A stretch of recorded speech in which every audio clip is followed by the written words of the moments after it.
लोग कहते हैं कि मिसेस मूवी सिर्फ और सिर्फ प्रॉब्लम्स पे फोकस करती है, सॉल्यूशंस पे नहीं। She should have tried little harder. और कितनी कोशिश करती है वो रिलेशनशिप बचाने के लिए? क्या सिर्फ औरत की रिस्पॉन्सिबिलिटी है ये? And everything is not about feminism propaganda. Let's be clear, this film is not about not liking housework. घर का काम करने में उसे कोई प्रॉब्लम नहीं था। She was happily cooking, learning and adjusting. Perfect बहू बनने की पूरी कोशिश की उसने, लेकिन बदले में क्या मिला? सुबह 7 में ब्रेकफास्ट करने की बात की तो इनको कौन सा क्लिनिक जाना है? चटनी चाहिए वैसे बनी नहीं तो खाएंगे भी नहीं। बिरयानी अच्छी बनी है ये नहीं बताएंगे, रायता में नमक कम है ये जरूर बताएंगे। नमक कम है। फुल्के नहीं है? रोटी नहीं, फुल्के, गरम फुल्के। जॉब के लिए तो मैंने मना किया था ना बेटा। इस घर में रहना है, डिलीट करो इसे। Some people on the internet think Richa is more privileged than most women. क्या ये privilege की नई डेफिनेशन है? मर्दों के पास अपने हॉबीज के लिए टाइम है और औरतें पूरा दिन किचन और घर के कामों में लगी रहती है। जब उसकी सास किचन में काम कर रही होती है, कैमरा सबसे पहले उनके थके हुए चेहरे को दिखाता है, क्योंकि इस घर के मर्द को चटनी कैसी बनी है इस बात से फर्क पड़ता है, लेकिन घर की औरत का पेन नहीं दिखाई देता। Not all man, yes you are right, same way not all women. If you think this movie promotes toxic feminism, then we can see patriarchal mindset right there. And this movie is not even showing all men are like that. For example, a father and her friend's husband. तो YouTube के comment section में 3 तरह के reactions थे लोगों के इस movie के एंडिंग को लेकर। लोगों के ओपिनियन के बारे में वीडियो के एंड में डिस्कस करते हैं, बट पहले let's see what actually broke her. So before marriage they both liked each other. She was happy to marry him. ये अरेंज मैरिज में अक्सर होता है। शादी होती है लड़के की जॉब, फैमिली स्टेटस और कास्ट देख के, लेकिन शादी के बाद कल्चर शॉक लगता है, because every family is different. Values, expectation, mindset completely अलग हो सकता है। जैसे शादी के बाद रिचा को पता चलता है कि women eat after man, man speak and behave like they are giving order to servants. गरम फुल्कास please. Women are not allowed in the kitchen during periods. Her dreams are joke to him. He laughs when her father talks about her passion for dance and calls it time pass. Husband के बुलाने पे she is expected to be present like a machine. जा जल्दी। And जब वो आवाज देगी तो कोई रिप्लाई नहीं आएगा। दिवाकर, दिवाकर। खुद ही चाय बनाने के लिए कहेंगे और बनाने के बाद मना करेंगे। अरे अब तो सनडाउन का टाइम हो गया, मतलब अब तो क्या इनकी स्पेस ही नहीं बनती। जो 5 डिफरेंट चीजें बनानी पड़ी उस एफर्ट के बारे में कोई नहीं सोचेगा। गरम फुल्के। 1 मिनट। गरम फुल्के चाहिए, लेकिन जो बना कर रखे हैं वो कौन खाएगा ये नहीं सोचेंगे। शादी के कुछ दिनों बाद जब फिजिकली इंटीमेट होने से मना करती है, आज नहीं कल करें। और कल मेरा मूड नहीं हुआ तो बहुत ओवर ईटिंग हो गई है। मेडिसिन बॉक्स किचन में। आज उसका मूड नहीं, उस बात का क्या? Imagine you get to know after marriage your partner doesn't value your will for getting intimate physically.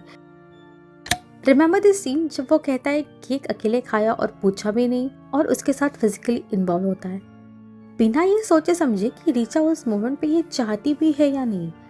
ऐसी शादी एक लाइसेंस है कभी भी सेक्स करने के लिए। She is so disappointed in him and he doesn't even care. And this is the moment that broke her completely. इस चीज के बाद उसके चेहरे पे खुशी गायब सी हो गई। From the kitchen is the sexiest smell in the world too. Desire करने लायक कुछ है भी तुम में? किचन की बांस आती है तुम में से। When she confronts about his mechanical painful sex, वो उसे सेक्स एक्सपर्ट कहता है। Oh you know better वाला reaction. He is shocked how women can talk about things like desire, needs, foreplay. उसका रिएक्शन ये दिखाता है He was never ready for a partner. सिर्फ एक वाइफ चाहिए थी जो खाना बनाए, बच्चे पैदा करे और चुप रहे। बस यही मोमेंट था जब रीचा को लगा उसकी फीलिंग्स की कोई कदर नहीं है। Actually, let's talk about her husband. 2 part lemon juice, 1 part baking soda. He's a person who will give you how to wash advice rather than listening to something that actually makes sense.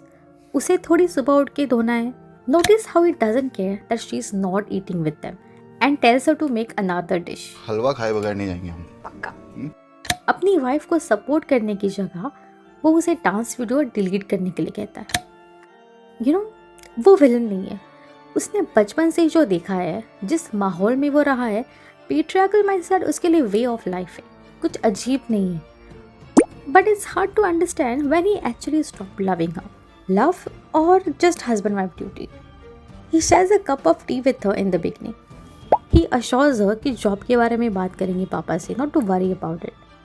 Maybe ego won over love or he never really knew what love is. रिचा's free की नौकरानी comment उसे disrespect लगा, but Diwakar ने ये नहीं सोचा कि रिचा ऐसे क्यों महसूस करती है.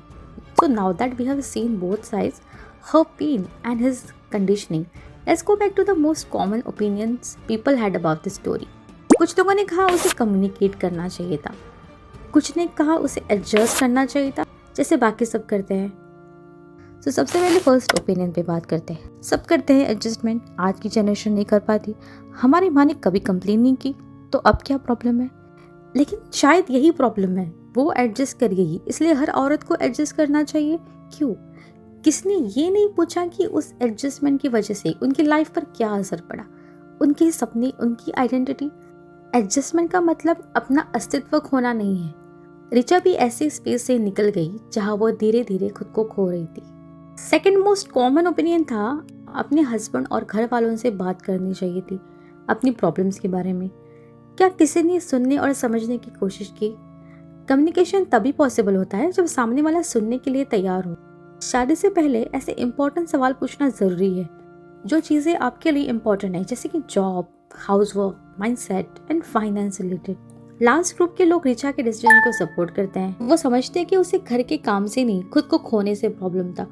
बाकी लोगों की तरह रिचा को भी लेट समझ में आया कि वो अपनी सेल्फ रिस्पेक्ट खो रही है.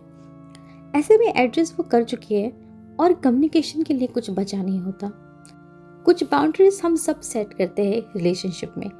जब वो बाउंड्रीज क्रॉस होती है तो पहले जैसा कुछ नहीं रहता. लास्ट में सेकंड वाइफ को दिवाकर कहता है, पहली रोटी तो जल जाती है. सो सेकंड वाइफ से एक्सपेक्ट करता है कि वो कुछ सीखे और नेक्स्ट टाइम अच्छी रोटी बनाए. तुम्हारी पहली शादी क्यों नहीं चली, वो समझ में आया कि नहीं? रिचा ने एडजस्ट करना चाहिए कि सब बोल रहे थे, पर क्या किसने ये सोचा कि दिवा करने की कोशिश नहीं की? You know what? I'm done with renting this. You need to like and subscribe. Watching this movie 5 times is a real trauma. And comment below what was your opinion after watching the movie. You felt a pain or just thought it as another movie that hates men?